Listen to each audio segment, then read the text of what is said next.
Hello and welcome to Algebra 1. In this video, we're going to look at section 1.1, solving linear equations. As we go through the video lessons, initially we will talk about the learning targets for the video, as well as some of the core concepts that we'll need to practically apply in the video. So we're looking at our learning targets for this video. We're going to be able to solve linear equations using addition and subtraction by the end of this video, as well as by using multiplication and by division. So before we jump to an example, let's take a look at addition property of equality, which says when we add the same number to each side of an equation, it's going to produce an equivalent equation. An equivalent equation just means having the same value.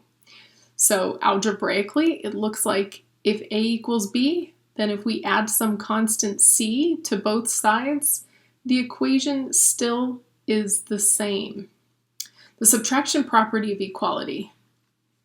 Subtraction property of equality says subtracting the same number from each side of an equation produces an equivalent equation. So if we have A equals B, we could take and subtract C on both sides and we'll still have an equivalent equation.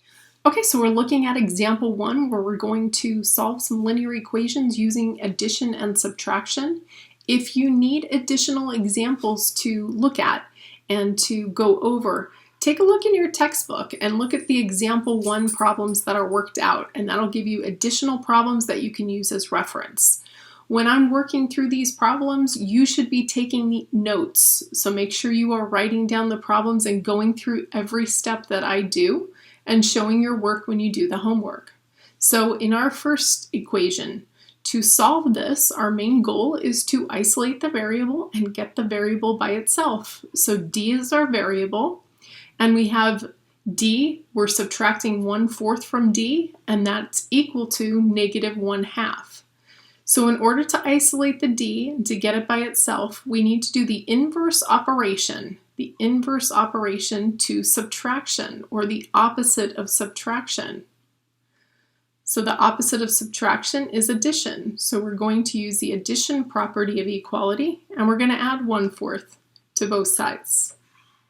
So when we do that, -1/4 and a +1/4 added together becomes 0, and we're left just with the D. And this is equal to -1/2 plus 1/4.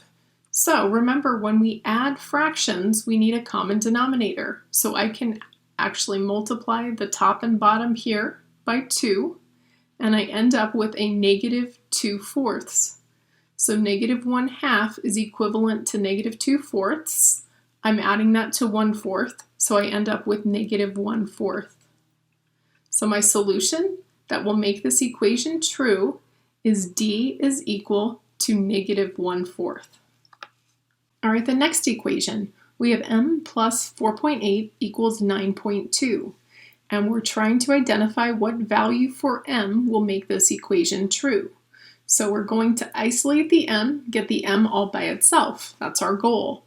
So currently we're adding 4.8 to the m. In order to undo that operation, we need to subtract. So we're using subtraction property of equality, and we're subtracting 4.8 on both sides. And when we do that, +4.8, -4.8 cancel, and they equal 0. And we get m is equal to, now remember with your decimals, you need to line up your decimals when you're adding and subtracting. I need to borrow from the 9, that becomes an 8. 12 take away 8 is a 4, and 8 minus 4 is 4, and the decimal just comes straight down. So m is equal to 4.4. Make sure you box your answer. In our next examples, we're going to look at the multiplication and division properties of equality. So let's review what those are and copy these into your notes. So the multiplication property of equality says that if you multiply each side of an equation by the same non-zero number, we will have an equivalent equation. So if A is equal to B, then A times C and B times C are equivalent. The division property of equality states that dividing each side of an equation by a same non-zero number produces an equivalent equation. So if A is equal to B, then if we divide each side by C, we still have an equivalent equation. All right, let's look at some problems where we're solving using our multiplication and division properties for equality.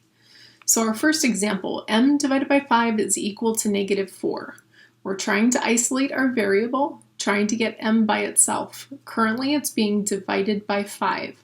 So the opposite of division is multiplication. So we're going to multiply both sides by 5. And make sure you're showing this step. So 5 over 1 times m over 5, the 5's and 5 cancel. So we have m is equal to -4 times 5, a negative times a positive gives us a negative, and 4 times 5 is 20, so we have m is -20. All right, our next equation, 3p is equal to -2/3.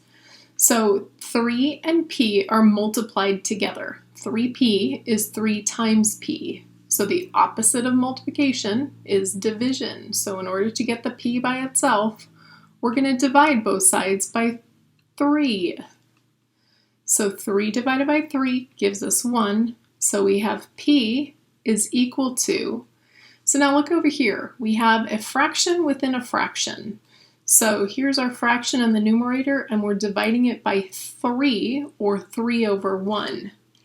If you have a fraction divided by another fraction, we need to change this to a multiplication problem. So it's going to be -2/3, just write down the numerator, and then instead of division, we're changing it to multiplication, and we're going to multiply by 1/3, which we call the reciprocal. So we're going to take the reciprocal, we're going to flip that fraction upside down, and we end up with 1/3. So we multiply by the reciprocal, and we end up with p is equal to -2 times 1 gives us a -2. 3 times 3 is 9. So box your answer, p is equal to -2/9. All right, the last one, 2.5r is equal to 75. We're solving for r, so let's divide both sides by 2.5. The opposite of multiplication is division. So we're going to divide both sides by 2.5. 2.5 divided by 2.5 gives us 1. So we're left with r on the left side. And then we have 75 divided by 2.5. So you could use your calculator. However, this is something we can do by hand. 75 divided by 2.5. We're going to move the decimal over one place, add a decimal and a 0 placeholder, move it over one place and move it up. 25 goes into 75 3 times, and that's evenly. And 25 goes into 0 0 times. So r is just equal to 30. Okay, and that completes our video lesson for section 1.1. You can rewatch any parts of the video again if you need to go over some problems. When you're doing your homework, make sure you show every step. That provides evidence of your understanding. And then make sure you're boxing your answers. Some students like to highlight their answers, so you can do that as well. Your homework assignment is in Google Classroom. It's on our daily schedule. Make sure you're doing that on paper with the proper header.